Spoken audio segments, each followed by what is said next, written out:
Hi guys, welcome to this episode where I'm going to share my experience, issues, thoughts about this 7 Series from 2016.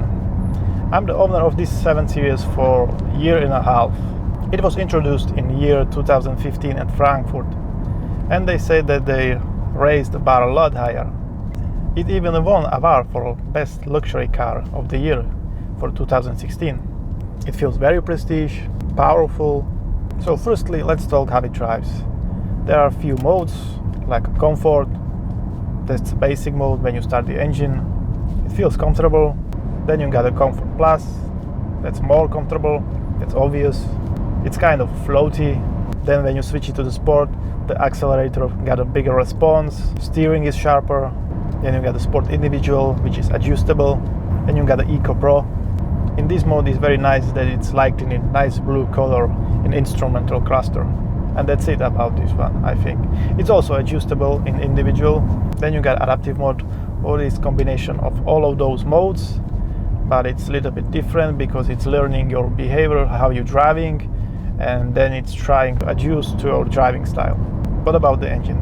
This 7 Series got straight 6-cylinder 3-liter diesel engine with 265 horsepower and 620 Nm of torque. Yeah, it feels very powerful, and I think there is no need to go for a 740D. Here in the UK, with all those speed cameras, 730D is fairly enough.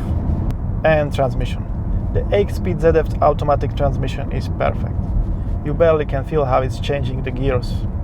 And also it cooperates with navigation data for better accuracy of changing the gears. And what about the suspension? Yeah, here is the part where I think that issues are starting. The issue is that politic with BMW, that for every price they have to put in their cars run flat tires. So when I bought this 7 Series at 30,000 miles on the clock, I had to replace front control arms because they were worn out. Also, when you compare control arms bushings from this 7 Series and 7 Series 2 generations before, those ones are much bigger, but helping of course for a bigger comfort, especially when you get rid of the run flat tires and you put there a nice normal tires like I did. In case of puncture, I have tire inflation compressor kit.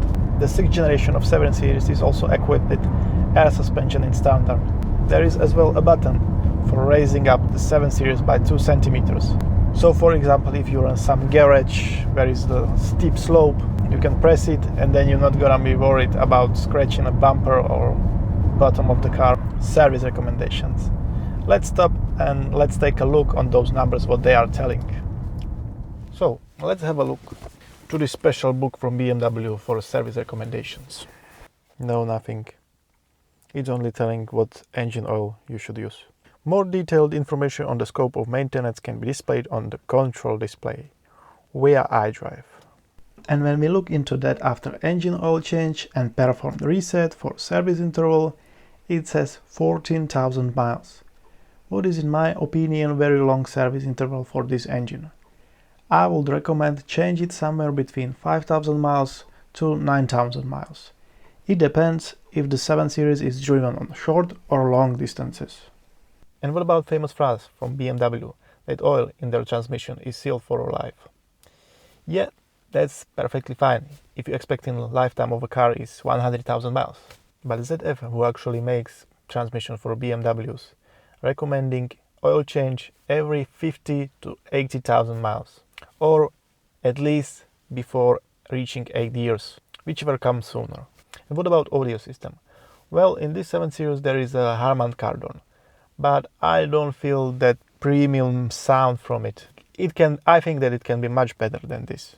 When I had 7 Series 2 generations before, there was the option Logic 7 audio system, and I think it was much better than this Harman Kardon.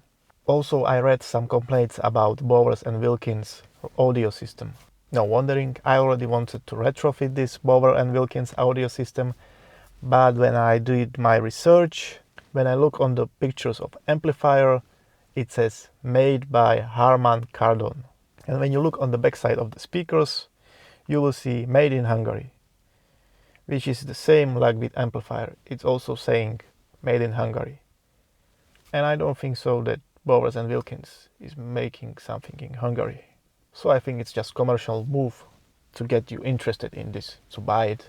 What about options that are not that good? For example, first one is this wireless charging tray in center console. I believe that it was good for old phones from that age, but when you put their new Samsung Galaxy or your iPhone, it's charging very slowly, and the worst part is that it's overheating the battery. So I'm not using that. But for charging this key, it's fairly enough. And another not that good option is the BMW Driving Assistant Plus. Exactly part of it, like the lane keeping assistant. It works fine, but when it loses connection with lines, the system just shut off without any warning, beeping sound to let you know that you are on your own. The car just goes straight. I know that you have to be focused and hands have to be all the time on the steering wheel, but when you're expecting that car will steer in the corner and nothing happens, that can really scare you, I think. And even software update didn't help that thing. So don't be sad if your 7 Series isn't equipped with this so-called help system. But what I'm really missing is active roll stabilization system, or just active sway bar, with reducing body roll while cornering. Also, it improves driving comfort, safety, tire traction, and even prevents tire wear. It's really shame that the 7 Series is not equipped with that in the basic. So it's a premium option in the 7 Series, and it's calling Executive Drive Pro. And last not that good option is emergency brake. When you're reversing somewhere and for example there is some obstacle, the 7 Series will stop. But the issue is when you're reversing somewhere, for example to the steep road, it will detect it like a obstacle and it will stop the 7 Series. And then you have to go to the iDrive menu and you have to turn off that damn thing. And a few times it already happened to me when I was reversing, it stopped me and there was nothing in the way. So I looked like an idiot because I couldn't park the car. But what I really like is that iDrive got very quick response for everything. Now let's have a look on service history of this 7 Series. So at 6,780 miles, the telematic communication box was replaced. It doesn't say why, it's just saying permanent malfunction and replacing the telematic control unit under the headlining. And after my research on BMW forums, I found out that more BMWs got issue with this telecommunication box, or how is it called? Yeah, telematic communication box. And the issue is that this shark, what is on the roof, is weakly sealed from manufactured. I don't know why, probably they wanted to save some money on a glue or sealant, or I don't know what they used. It doesn't matter because issue is there. And when it starts raining, it's obvious that the water get there and started to destroying the telematic communication box. And I don't think that electricity and water are good friends. So that was done under warranty.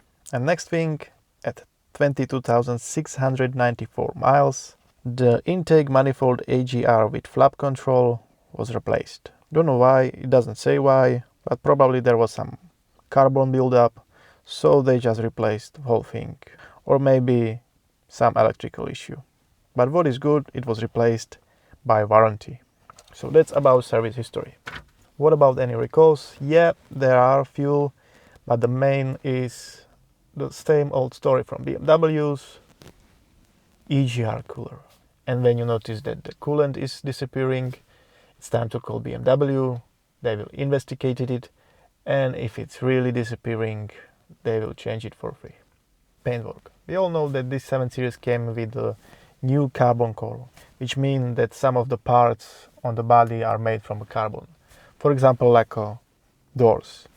And I noticed that on front both doors and one rear door, there is some kind of bubbling on paintwork. So, quality issue is there. But I will try to call BMW and ask them about it, because they got a warranty on rusted parts of the body. But I don't think so they're gonna do something about it, because it's not a metal, it's a carbon. So basically I think it's not a rust, but it's some irritation between paintwork and carbon. I don't know, I'm not a chemic, but I will let you know how did I end up with it. And when we get to interior, you can feel that everything is prestige leather, soft touch everywhere. Almost everywhere is soft touch leather. But also there is some issues with this. I already described those in previous video, so you can check it if you want. Also, when you're using the 7 Series for short journeys, it's good from time to time charge the battery to full state. One last thing I forgot to mention, after brake replacement, when I moved forward and I pressed the brake pedal, I had a single clank sound. Then, when I reversed and I pressed the brake pedal, again I had a single clank sound. And the issue was moving brake pads in brake caliper. So, I did again small research on BMW forum and I found out that more BMW owners got that issue, and even some of them have been told by BMW dealer that it's normal. But luckily, in my case, after around 1000 miles, clanking sound disappeared. So we can make conclusion if it's still ultimate driving machine. Hey, you forgot to mention this tablet. Oh, you again. You're supposed to repair cars, not constantly interrupting me. But I have a really interesting something about this tablet. Tell us, we can't wait for that information. This Android tablet got big issue. What issue? They stopped supporting Angry Birds for this tablet. Thank you for letting us know. We really appreciate your help. But from now, please leave it on me. Sorry, Mr. Important. I'm really sorry that I interrupt your review. So we can finally make conclusion if this 7 Series is still ultimate driving machine. And this decision I'm going to leave it on you. But in my opinion, despite those few issues what I mentioned before, or a little bit more issues, I really enjoying this 7 Series and I think that it's still ultimate driving machine. Thank you for watching, see you in next video.